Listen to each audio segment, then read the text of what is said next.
But if you're on an extended cutting phase, let's say more than 3 months, then it can be a good idea to actually have a diet break implemented in your dieting plan. Because if not, then in many cases you will have a trainee who then diets for a prolonged period, and then because it's very taxing to be in a deficit for so long, so you then end up going into a binge, and then you're like, F it, I quit. This is the My Vegan Personal Trainer podcast with Remy, episode number 8.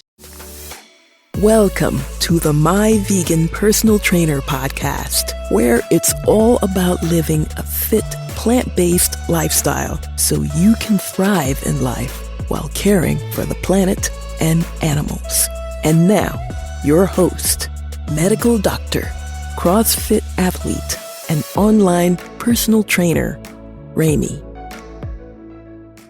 Hey, it's Remy and welcome to episode number 8 of the My Vegan Personal Trainer podcast. Today we'll be covering how to lose fat effectively, or in other words, how to cut. Because I'm striving to make this episode independent of episode number 007, and because there are some overlapping topics between this current episode and the previous one, therefore there will be something that will be repeated from last episode. You can use the chapter markers to skip to the chapters specific to today's topic, but I will actually prefer you go through the whole thing, because when I do go through those overlapping topics, they often lean towards what we are talking today, which is cutting, so that there is some uniqueness to those repeating topics today. You will learn how to decide whether to go on a cut, a bulk, or to do a body recomposition phase, meaning you will be focusing on building muscle and losing fat at the same time. You will learn how to set up your calories and macronutrients such that you will lose fat efficiently without losing too much muscle mass or suffering from excessive hunger. We will go through the specifics of a so-called diet break such that you will be able to stick to the diet in the long run and achieve your end goal. The important factors to include in your training to best support the dieting phase will be presented as well. You will learn how to track your progress and make necessary adjustments when you're not progressing as planned. Lastly, we'll go through tips and strategies that you can use to hit your daily vitamins and minerals. One thing is the challenge of hitting all your micronutrients when you are on a fully plant-based diet. Another is when you combine the plant-based diet with being in a cut. This increases the risk of under-ingesting certain vitamins and minerals. App and ebook resources will be given to help you eat a more balanced, varied, and micronutrient-rich vegan diet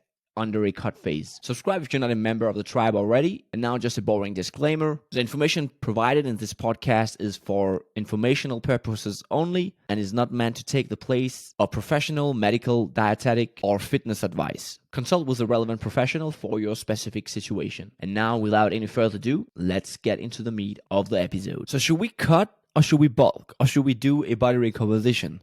Basically, focusing on both building muscle and losing fat at the same time. As I already talked about in the last episode and also in episode 004, actually especially 004, where I went in detail with body recomposition and the demographics that would be most likely to be able to get a successful body recomposition. But basically, if you are a beginner and you're obese or skinny fat, that's where a good way to go about it is in the first 6 to 12 months, not focus too much on nutrition, just focus on getting good quality training, learning the exercises, learning the techniques, focus on getting stronger, have a basic eating structure established as an obese trainee, and eat around maintenance for a skinny fat trainee. After this period of 6 to 12 months, then you can then reassess and see what's the next step to take now that you are in the later phase of the novice stage. When you pass this early novice stage, then it basically just comes down to cutting or bulking. And here it primarily just comes down to your body composition. Using simple logic and just going after what you prefer typically gets you to the right answer, whether you should be cutting or bulking. But just like I described in the previous episode, you would use this guiding sandbox that I talked about. The sandbox basically being the body fat percentage range of 10 to 20%. Typically, you would not be going below 10%. That's more if you are bodybuilding focused, like want to get on stage at some point. This is not what I'm focusing on in this episode. When you'll be above 20% of body fat percentage, in majority of cases, it would just make sense for you to be going on a cut. You can obviously go on a gaining phase you will gain strength, you will be able to build muscle, but you also be accumulating extra fat on top of all the fat you already have on your body. Once you've gotten into this sandbox of 10 to 20%, then you also want to stay in it. So this means if you're above 15% of body fat, up to 20%, then it generally is a good idea to focus on going on a cut. If you're between 10 and 15%, that's a good place to then go on a gaining phase. These are just rules of thumb, and it's not black and white. You can definitely bulk at higher percentage ranges, and you can also cut if you are, let's say, around 14, 13% in body fat. If you would like to go below, this is just what typically would make most sense. Now, you don't need to be cutting to a super lean state before considering a bulk, especially if you're not naturally of a lean body type. Then if you go to very lean fat percentages, you will have raised hunger levels, and your body will be more primed for fat storage, such that the subsequent bulking phase won't be as good as it could have been if you just started bulking from a higher body fat percentage. And when I'm talking about this super lean state, then I mean a body fat percentage of about 8 to 10% or lower for men. For females, that will be equivalent to just adding 8% on top of those numbers just given for men. But a good guideline in terms of how lean should we get before we consider bulking is that we get so lean that we'll be having at least a 4 months period of bulking before an eventual cut needs to be considered. And this typically corresponds to getting down to 15% of body fat percentage or less before you go into a bulking phase. And as also mentioned in the previous episode, if you're not so sure whether should I cut, should I bulk, I'm not sure, could be somewhere in between where I should go, just pick one, go with it. And then at one point when you see you have too much fat mass on, or you now feel you are lean enough, then you can switch back to the other phase or maintain if that's where you want to be at. Now, as we also mentioned in the previous episode, then the currently available ways of measuring your body fat percentage are not very accurate, and therefore it's better to use a visual assessment guide. And I'll have that linked in the show notes, such that you'll be able to assess where you are more or less with your body fat percentage based on photos of bodies at different body fat percentages for males and females. Next, we'll be talking about how we are going to be estimating our caloric maintenance. So basically the amount of calories we need on a daily basis to maintain our current body weight. There are two methods. The first one is the more accurate one, and the second one is much less accurate, but still reasonable to use if you don't have time to apply the first method. The first method will require you to get a digital food scale, a digital body weight scale, and a nutrition tracking app like MyFitnessPal, for example. You'll be tracking your body weight on a daily basis for 14 days, where you every morning, upon waking up and after having been to the toilet, then in a faster state, you will be stepping on the scale, on the same scale, wearing the same things, maybe naked, and then you'll be noting down that weight. You'll be doing this for 14 days. For the first 7 days, so the first week there, you will be making an average of those 7 numbers. And of the next week, you will do the same of those 7 measurements, and you will get another weekly average. When it comes to your food, you will be tracking your food into the MyFitnessPal app, into this nutrition tracking app. You can also use others if you prefer other ones. You'll be tracking your food for 14 days, logging in all your meals, and then based on all the 14 caloric numbers you have, you'll be then finding the daily average amount of calories you are having in this 2-week period. The measuring of your body weight and logging your food, if you're not able to do it every day in this 14-day period, then you can also just have 3 to 4 days where you get those measured. Most important thing is that those 3 to 4 days then are representative of how your whole week normally is. When you're logging your nutrition, it's important that you don't adjust as you go. Just eat what you normally have. Just track your current habits. You will get a lot of feedback as you are logging, but resist the urge to start changing things up. Once you have the 2 weekly averages of your body weight, you will then be comparing them to each other. If they are the same, that means that the daily average caloric intake you've been having is your daily maintenance calories. If not, that is, if you gained or lost some weight from week 1 to week 2, then we will have to do a little calculation before we get to our maintenance calories. For us to be able to do that type of calculation, then we need to be aware of the 3,500 kilocalorie rule, which basically states that 1 pound of adipose tissue, 1 pound of fat on your body holds 3,500 calories. So a simple example, let's say you gained 1 pound from week 1 to week 2. That means in total you had 3,500 calories as surplus in this time period. To then figure out what the average daily caloric surplus was, you just need to divide this number of calories, so 3,500, just divide it by 7, and you get the daily caloric surplus that you were in to create this weight change from week 1 to week 2. This daily caloric surplus you then were in, you would then subtract it from the average daily calories you had. So to put it in a way of a formula, then the difference in the body weight you had from week 1 to week 2 in pounds, you would multiply this by 3,500 calories. Whatever that number is, you would then divide it by 7 so that you get the average daily caloric surplus or deficit you were in. This number you then add or subtract from the daily caloric intake average that you have gotten to by finding the average of those 14 days of logging food. And as mentioned in the previous episode, this first method where you use this calculation can only be applied if no big change has been made in your diet, you're relatively weight stable, you're not an absolute complete new beginner in the gym, or coming from a training layoff or on steroids. As long as that's not the case, then you can use this current first method, because or else your body will be able to make bigger changes in a shorter time period. By calculating these weekly body weight averages, we are leaning towards canceling out the fluctuations that happen due to water, and therefore most of the weight change can be attributed to being fat, which is why this 3,500 calorie rule applies. The next method is the less accurate version. This is especially for someone who doesn't have the time to go through this 14-day of logging and tracking and just wants to get some numbers to go by right here, right now. For you to get to this estimated number, you would basically just have to go on Google, type macro calculator, and type in all your data, and it will spit out a number for you to go by. Or you could do the same thing just via one of the nutrition tracking apps that are available.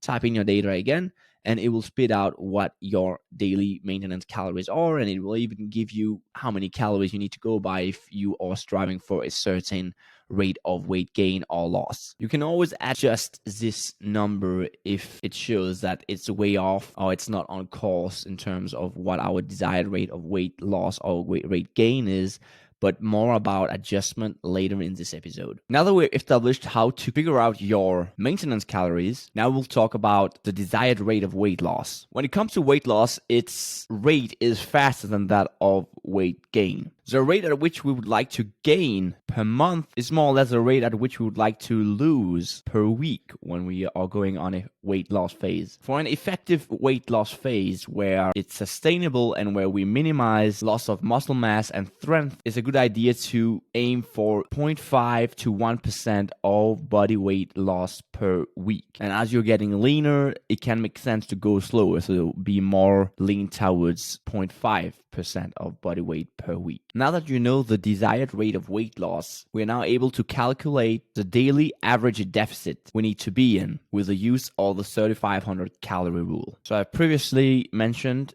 that 1 pound of adipose tissue, 1 pound of fat corresponds to 3,500 calories. So in order to calculate our daily deficit, we ought to do the following. The target amount of weight in pounds that we would like to lose in a week is to be multiplied with 3,500 calories. And in this way, we will figure out what the total deficit should be at in 1 week. Now to calculate the daily deficit, you just divide by 7 and we got the daily deficit that will help us lose weight at the desired rate. Now, you don't have to have this same deficit every single day. The most important thing is when you look at the week as a whole that you are having this deficit daily on average. So you can definitely have days, like especially days where you're working out, having more carbs, having more calories there, and then on your off days, then you are in a bigger of a deficit. So variation is definitely fine. So now we figured out how to manage our daily calories so that we are hitting a target rate of weight loss.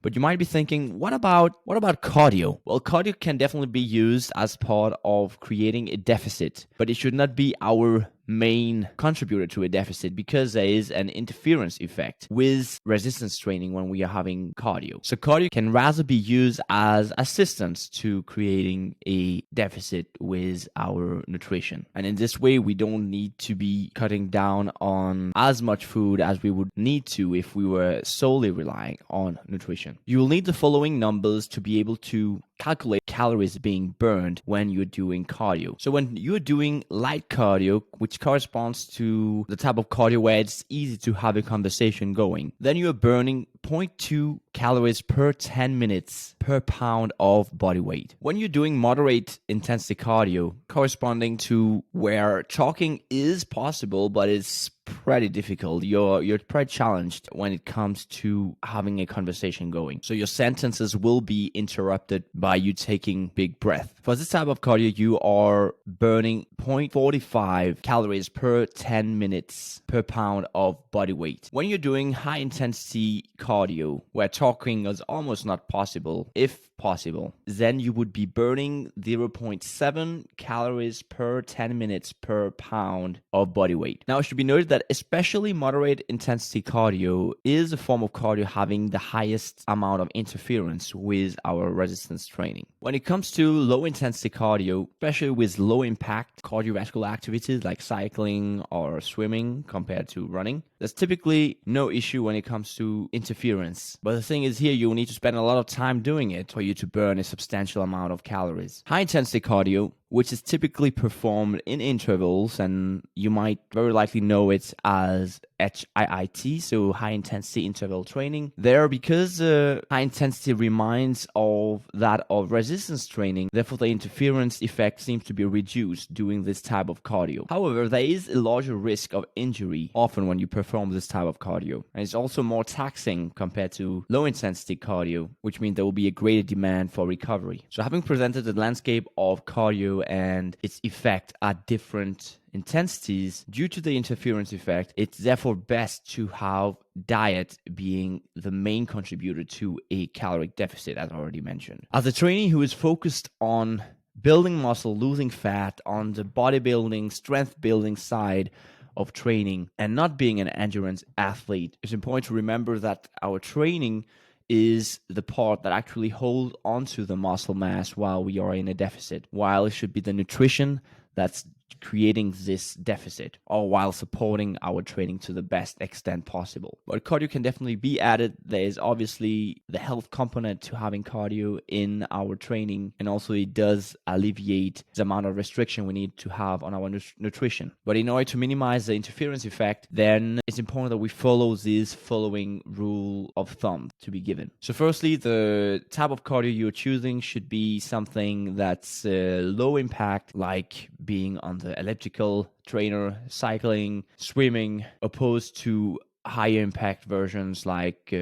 running, for example, and something that's easy on the muscle so that you don't end up becoming sore for your resistance training. And the max time of doing cardio should be half the time that you are using when doing resistance training. We want to minimize the use of moderate intensity cardio, as this, as mentioned, has the highest interference effect. So the time used doing this type of cardio should be max 1 hour per week. The amount of HIIT sessions, so high intensity cardio sessions, to be doing per week should be 1 to 2 sessions per week, 30 minutes or less per session. And the rest of the time available for doing cardio can then be contributed to low intensity cardio. In terms of timing of when you're doing your cardio, it can be a good idea to do it on a separate day if possible, or have some time between your resistance training session and your cardio session on the same day. If you are to do cardio and resistance training together in the same session, then first do the resistance training, after which you then can finalize your training with the cardiovascular activity. So that was a section about rate of weight loss and the inclusion of cardio. Now a little note regarding tracking calories, tracking your food, logging it. For whatever reason, maybe you don't even want to mess around with that. Maybe you're super busy, you don't have time to be logging all your food in an app, weighing it, putting it into the app, or there's some sort of unhealthy relationship with doing that. That does not mean that you are now screwed because you're not doing it. You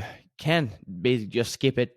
Although I would recommend someone to have it done for a period, for some weeks, for some month, to gain some background experience in terms of how much food am I normally getting, how many calories is normally in my plate, and also how much protein am I getting, along with how much carbs and fats am I having as well. Especially when you're going in a deficit, then it's important to have a minimum amount of carbs and fats that we are aware of that we are getting. More about that in a bit. But if you really don't want to be using the food scale and logging it, then you can also just rely on your internal cues of hunger and satiety. So basically eating to a certain level of fullness and then seeing how that manifests in your rate of weight loss. And if there is a need for adjustment, then you just eat till you're less full, for example. Okay, so next up, we will be talking about macronutrients. So basically protein, carbohydrates, and fats, which are all the food components that contribute to the calories we are getting on a daily basis. We have a fourth macronutrient, alcohol, but obviously we want to limit that as a source of calories for us. So we'll start with our rockstar macronutrient, just like we did in the previous episode. When we're cutting, our protein needs are slightly higher than usual. And this is because as glycogen and fat stores in the body decrease, the body then relies more on protein as well as a source of energy. So it's generally advised to aim for higher protein levels to be able to minimize the loss of muscle mass when we are on a cut. So a good number to go for is 2.4 grams per kilo body weight or higher, as long as we respect the minimum daily requirements of carbohydrates and fats, which I will get to in a bit. But if you're able to get 2.4, 2.6 grams per kilo body weight, then that's pretty good. And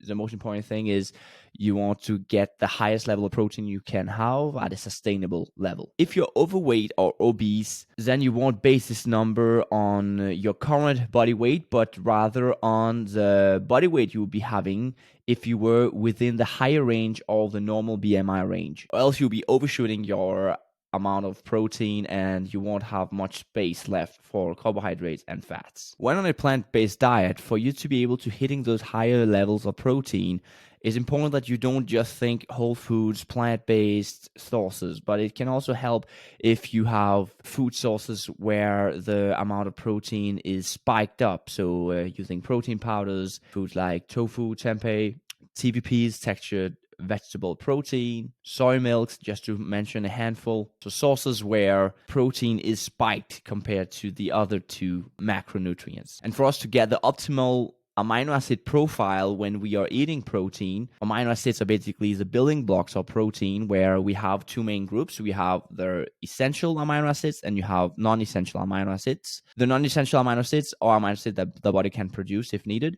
and essential amino acids are amino acids that is important that we, on a regular basis, on a daily basis, we provide from external sources. So for us to have the best, most optimal amino acid profile that is supportive of muscle building, a good rule of thumb when it comes to your food choices is to make sure that roughly 50% of your protein sources are legume-based and the other 50% being grain-based. When it comes to our next macronutrient, fat, when you're on a cut, you would set it between 15 to 25% of your total daily caloric intake. But it's important that you are getting a minimum of 0.25 grams per pound or 0.5 grams per kilo of your body weight. It's important that we don't go lower than that, or else it will be a not very healthy weight loss phase you're going in. Now that we've set the protein and the fats, the remaining of our calories will then be attributed to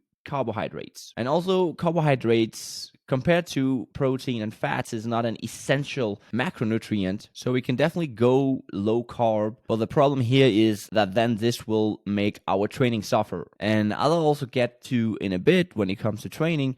Training is the most important thing when it comes to preserving our muscle mass when we are going on a weight loss phase. And if we don't have enough carbs, this is basically what's fueling your workouts. You'll be having poor performance. You will lose a lot more muscle mass than you otherwise would have, and therefore the end quality of your weight loss phase is not as great as it could have been. So it's important to have a minimum of 0.5 grams per pound of body weight that come from carbs. Now, a little note back on fat, as I also mentioned in the previous episode, when it comes to fat, there are some people, some individuals, not everybody, there are some though that can benefit from higher levels of fat, up to as high as 40%. And you would be going higher fat than what has been prescribed in the episode currently, especially if you have experience with going high fat and you just feel that you function better on being on a higher fat diet. These macronutrient recommendations are what's gonna work for most, but not everybody. There are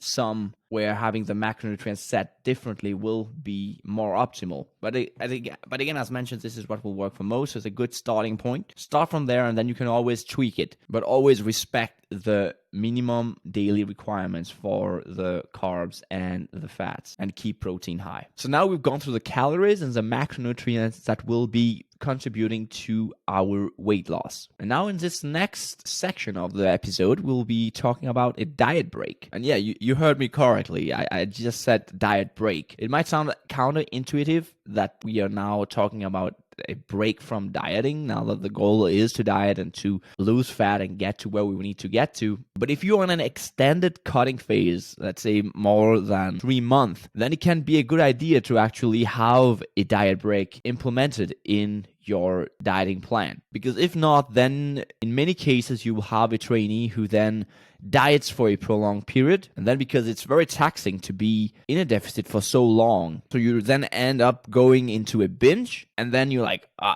F it, I quit, and that's that. So we want to avoid that scenario, and by implementing a diet break, we'll be having a period where we are dieting, then we'll be having a short period of a break in the diet where we're eating around maintenance before we then continue again down to where we need to get to. And if we are having extended periods of dieting, and we can definitely have more than one diet break included. So it's for psychological and physiological reasons that we are having this. Primarily psychological. The physiological reason behind a diet break is that it helps your hormones get back to normal levels. However, this physiological effect is short-lived, and also why that's not the primary reason why we are doing it. It's mainly to give us a break, just like we are going on a holiday, on a weekend trip, before we then get back to the work. So as mentioned, you ought to include a diet break if you're dieting for more than 3 months. And a way of doing a diet break is to actually just keep your usual times of having meals, eat at those times. You'll then eat until you're satisfied, but without worrying about calories, macros, no counting, nothing. You just eat until you are satisfied, and that's that. And it's very important that you maintain your training protocol. By going through such a diet break, you will gain a little bit of weight, but a minimum of it will be fat. It will mostly be because you are just eating more, so there will be increased gut content, you're having more carbs, more sodium, so you will having more water retention. Once you go back to the deficit, you will lose it all again. It's definitely nerve-wracking for some to be doing this, where you might feel that you're getting anxious having to do it, especially for the first time, but it is a fear worth facing. The duration of a diet break should be 2 weeks, and the frequency of having those diet breaks should be roughly about 3 months, every 3 months. If you have more body fat on your body, so more than 15% for males and 23% for females, and if you're leaner than that, then every 2 to 3 months is a good idea to have the diet break. It can be highly recommended to actually be planning out when you are to have the diet breaks, so that we're not constantly thinking, should we have the diet break now or later? But have it scheduled out so that you know exactly when you're having it, so you can also just go fully committed on the dieting period. So if, for example, there is a vacation coming up, then you could time it such that you have the diet break when you're on vacation. So then you can enjoy foods that you might be craving when you are on a diet and enjoy your holidays more. Again, the main focus here on being in a diet break is the psychological relief you get from being on this. But now let's say that even though you have already pre-planned when you'll be having your upcoming diet breaks, let's say in the dieting phase, you start to be getting a lot of cravings, being in a bad mood, not recovering pretty well, then it can make sense in those situations to just reschedule the diet break and having it in those periods where you might be having such symptoms. That was diet breaks. Next, we'll talk a little bit about training. What factors that's important to include in your training such that you are getting the most optimal training while you're cutting. And this way also maximizing your possibility of muscle retention. So obviously, most important thing is you need to make sure that the technique is proper. You want to have 10 to 20 sets per muscle group or movement pattern per week. If you're more advanced, you would be in the high end of this range.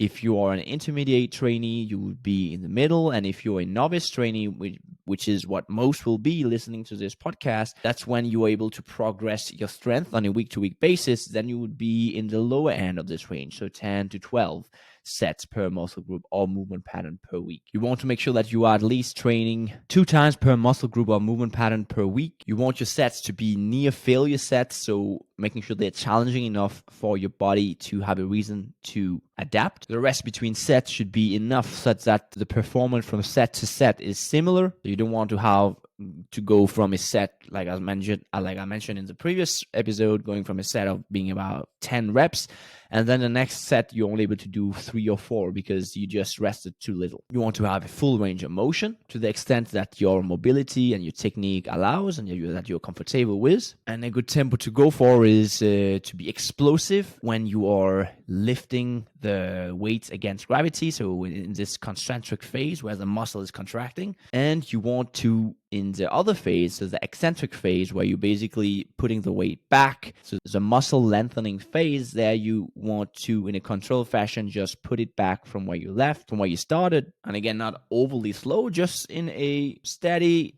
controlled fashion before you then go back to the explosive phase. And lastly, you want to strive to be beating the log. So every time you're showing in the gym, look at what you did last time in that same workout and strive to beat that number that you have on your logbook. So those are the essential factors to include in your training. Next, we'll be going into tracking your progress. So how do we track our progress and make adjustments as we move forward? So we're now going to talk about how to track your progress and make necessary adjustments when necessary.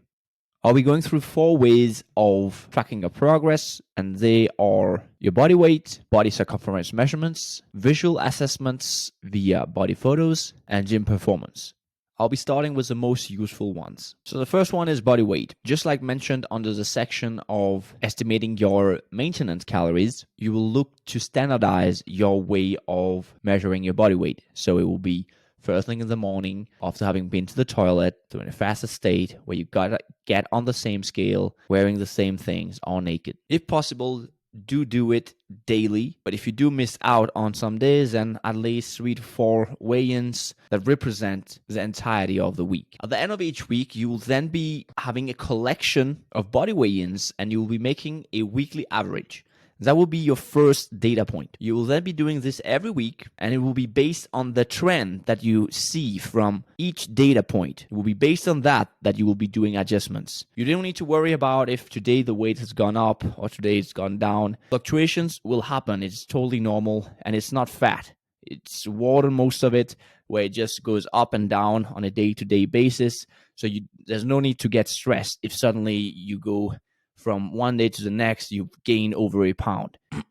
Again, remember the 3,500 calorie rule. It takes a lot of calories for you to gain 1 pound of fat. So important to remember that don't stress about the day-to-day weigh-ins. Fluctuations are just part of the game. It's normal. When you see the number on the weight scale, just note it down and forget about it. It's based on the trend that we'll be adjusting. If this is your first week on a cut, then you will have a big drop in weight before a certain trend starts to develop. And that's because you are suddenly eating less than normal. So you'll be having less gut content. You're having less glycogen in the body. Less water is being held onto. So the first week's data, we can pretty much just ignore. The value it does have is to ensure that we actually are in the right direction. If you think you went on a cut, you now starting a cut, but you actually gained weight after that 1 week, then it's a good sign that the numbers you calculated were all wrong. And this type of wrong calculation would be happening in the method 2 of estimating your maintenance. So where you're basically having a formula. So using a macro calculator online or a nutrition tracking app where the numbers were way off. And then it typically comes down to having typed in the wrong activity level that you thought you had. So after this first week where we're ignoring this data point, then we'll be collecting 3 data points. So we'll be having 3 weeks weekly averages. And from there, we'll typically be able to see a trend from which we assess whether we are on the target rate of weight loss. If as a woman you experience bigger deviations in the body weight due to the menstrual cycle, then it can be making sense to have 4 data points instead of just 3 to assess a trend. So if you're now hitting your desired rate of weight loss, great, we just keep going. But if you are deviating, if you are going slower or faster than you would like to, then we'll be using the 3,500 calorie rule as we've done previously in this episode to calculate the number of calories we need to adjust by. Then you'll be going into your carbs and or fats and adjust those numbers so that you are getting back to the desired rate of weight loss.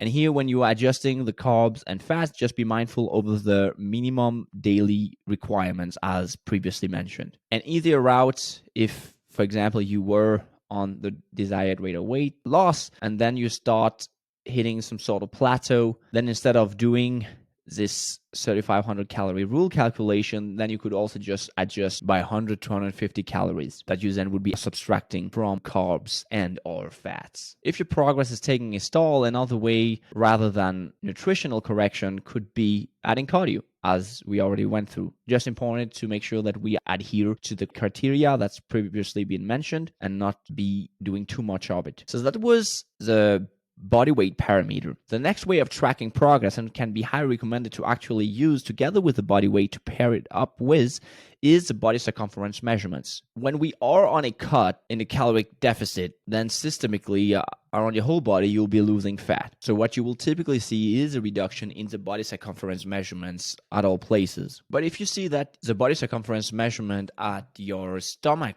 level is going down while the ones at your arms, your legs, your chest are fairly well maintained, then it's a good sign that you are losing fat, obviously, but you're also building or at least doing a good job at retaining your muscle mass in the process. The great thing about having this body circumference measurement parameter included is, apart from just having the body weight showing us that we are going in the right direction, you also have other pieces of evidence that things are going in the right direction, and it also can serve to enhance your motivation to keep pushing forward. You'll be taking body circumference measurements once a week, or you can also have more distance between those measurements. But it can definitely be a good idea to have it on a weekly basis so that you have it paired up with your weekly body weight average. It's important that we are accurate here, so strive to be accurate to the nearest 0.1 centimeter. You would do it just like with the body weight measurement upon waking up after having been to the toilet in a faster state and then noting those numbers down. The following 9 places can be recommended to include: so your right arm, your left arm, your right leg, left leg, your chest, your navel, 3 fingers above your navel line and 3 fingers below navel line. And when I say 3 fingers, I mean 3 fingers width. And finally, your hips at its widest point. It can be recommended that you do it yourself because let's say you rely on someone, it's not always that they will be available to help you. And therefore, a self-tightening tape can actually be recommended so that you also get a more consistent pressure applied around body parts when taking it. For the legs, you'll be measuring at the thighs where it's widest while you are tensing it and standing up. For the arms, you'll be measuring at the biceps flexed at the widest point. The 3 measurements on stomach will be done while you're tensing. For the chest, you will be taking a deep breath in and hold while measuring, and don't flex. You'll be measuring at the lower chest area, so the nipple line for men, and for women you can do it right below the breast. Next tracking parameter is going to be the visual assessment by using progress photos, which basically gives us a more qualitative assessment of our progress rather than the 2 previously mentioned parameters. When taking the photos, you want to make sure that the light source is in front of you and that the camera is positioned between you and the light source. And again, you want to standardize this, view this as a scientific experiment. You want to do it in the same place, in the same light, same positions, so that we have something that's reliable and comparable. I can recommend you do this on a monthly basis, one from the front, one from the side, and one from the back. And it should be noted that the more fat mass you have on your body, the less obvious the changes will be initially. As you're leaning down, as you're getting down to lower body fat percentages, then it takes less fat loss before you're able to see more dramatic changes. So do have that in mind. Don't get discouraged just because from months 1 to 2 and you just started and you're overweight and you don't see any changes. It's just because we have more to lose still. And in that situation, then it's better to rely more on the body weight and body circumference measurements to assess progress. Fourth and final tracking parameter will be your gym performance. So when we are going on a cut, especially in the later stages of being in a cut, when we are getting more and more lean, we will get to a point where it's hard to keep up with getting stronger every week as a novice in the gym. As mentioned last episode, when we are in the gaining phase, then that's what we should be expecting, of just keep on getting stronger on a week-to-week basis when we are in the novice stage.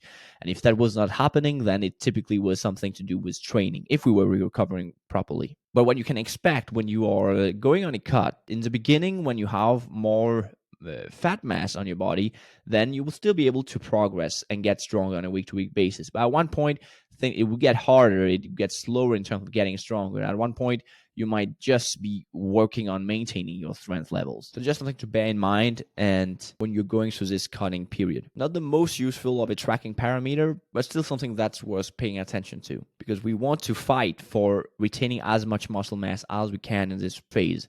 So it's important that we still strive to beat the log to the extent possible. So that's basically how we track our progress and make adjustments. Next up, we'll talk about micronutrients. So basically vitamins, minerals. In the name of health, it's important that we strive to have variation in what we are eating and that our meals are generally balanced. Making sure that on our plate for the main meals, we have a substantial protein-rich source, complex carbohydrates, unsaturated fats, and fruits and veggies. To aid you on your mission towards a more varied and balanced diet, then a free resource, a free app called the Daily Dozen app by Dr. Greger from nutritionfacts.org can help you with a checklist where you basically on a daily basis can check off different food items such that you can track your current habits and also make sure that you are getting a more healthy diet on a day-to-day basis. When you're on a plant-based diet, there are some micronutrients which are a bit more challenging to get compared to having an omnivorous diet. Some are rather a must to actually be supplementing with. On top of being vegan, if you're also in a caloric deficit, the risk of missing out on essential micronutrients get higher. In the show notes, you'll be finding our ebook, which basically breaks down which micronutrients can be recommended to supplement with, or at least be more aware of that you're getting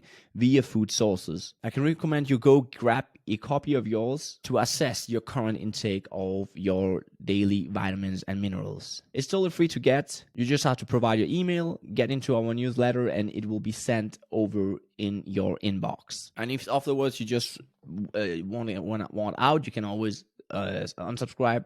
We don't spam. It's only when there's something relevant that you will be getting an email from us. And that's it, folks. That's how you lose fat in an efficient fashion. Mentioned resources will be linked in the show notes. Thanks for listening, and make sure to hit that subscribe button for more episodes helping you live a fit, plant-based lifestyle. Change your mindset, change your life. Thanks for listening to the My Vegan Personal Trainer podcast with Rami at www.myveganpersonaltrainer.com.